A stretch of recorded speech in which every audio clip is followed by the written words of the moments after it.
नाज़रीन, सिंधी अदबी बोर्ड के चेयरमैन, सरवरी तंज़ीम के चेयरमैन और पीपल्स पार्टी के सीनियर अगवान मखदूम सईदुज़्ज़मा आतिफ़ चयो है त पीपल्स पार्टी और भुट्टो ज़रदारी ख़ानदान से मखदूम कुटुंब जा पुराना लाॻापा आहिनि।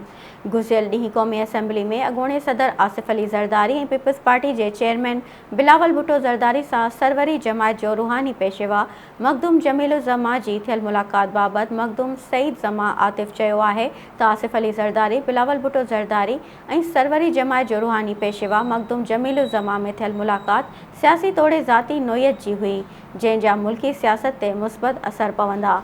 उन चयो त ॿिन्हिनि ख़ानदाननि विच में ॾहाकनि पुराणा वास्ता आहिनि। जॾहिं त मखदूम ख़ानदान पीपल्स पार्टी जे क़याम खां वठी अॼु ॾींहं ताईं पार्टी सां सुलहारियल रहियो आहे, जेको रिश्तो अटूट आहे। हुन चयो त अॻवाननि विच में ॻाल्हि ॿोल्हि दौरान इलाइक़ाई, सूबाई ऐं मुल्की सियासत ते गौर वीचार कयो वियो ऐं तरक़ियाती कमनि, मुख़्तलिफ़ मनसूबनि तोड़े मुमकिना ईंदड़ चूंडनि बाबति पिणु ॻाल्हियूं थियूं।